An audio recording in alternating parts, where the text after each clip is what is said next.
औज़ुबिल्लाहिमिनश्शैतानिर्रजीम बिस्मिल्लाहिर्रहमानिर्रहीम। आज स्टूडेंट, आज ये बताना था कि आज जो है फिजिक्स की जो है एक चैप्टर जो है पढ़ाने जा रहे हैं, ग्रेविटेशन। तो इसको बोलते हैं यूनिवर्स ऑफ लॉ ग्रेविटेशन। तो ग्रेविटेशन का मतलब क्या होता है कि न्यूटन के थर्ड लॉ में इसको आपको पढ़ने को मिलेगा। न्यूटन के थर्ड लॉ की भी अंडरस्टैंडिंग करेंगे 9, 10 क्लास, फर्स्ट ईयर, 12। तो आज जो है ग्रेविटेशन के बारे में बताऊंगा कि दो चीज होती है दुनिया के अंदर, कायनात के अंदर। आप इसको समझ लीजिए यूनिवर्स जिसको बोलते हैं, यानी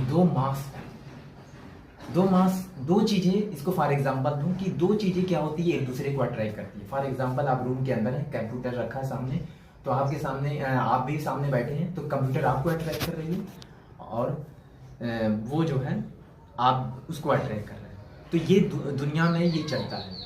तो अट्रैक्शन ये कहीं भी आप बैठे रहेंगे एक दूसरे को अट्रैक्ट करती है। कोई भी चीज़, कोई भी थिंग्स दुनिया में होती है, कोई पर्सन होता है, कोई चीज़ होती है, वो अट्रैक्ट करती है। तो इसी तरह ग्रेविटेशन में भी एक रूल रेगुलेशन ये है कि उसमें भी चीज़ें एक मास, दो मास जो है दूसरे को अट्रैक्ट कर रही है। तो एक मास जो क्या होता है कि एक ये मास हो गया, एक ये मास हो गया।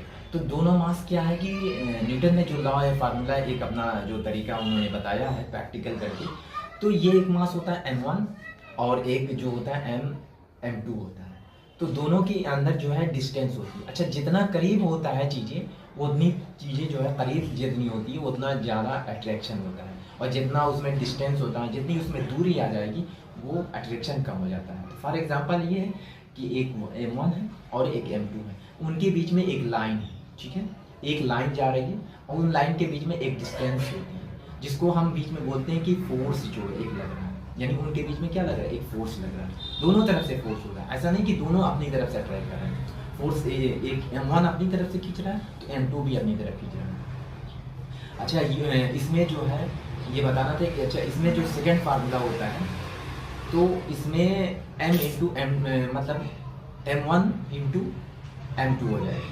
तो सपोज डैट इसमें g की जो वैल्यू होती है, जैसे मान लीजिए मार्स है और मंगल ग्रह या चांद है, तो g की वैल्यू जो ज़मीन के अंदर होगी वही कायनात के अंदर जो है उसकी वैल्यू मानी जाती है। g जो कैपिटल लेटर में फार्मूले में रखा गया है, ठीक है। तो हम g की वैल्यू बता रहे थे, g का जो कांस्टेंट मान होता है। अच्छा, m1 और m2 क्या होता है, ये दोनों मास है जो आप केमिस्ट्री में पढ़ रहे हैं।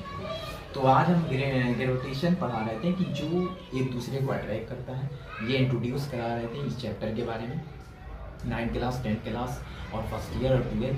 और इस चैप्टर को अच्छी से अंडरस्टैंडिंग कर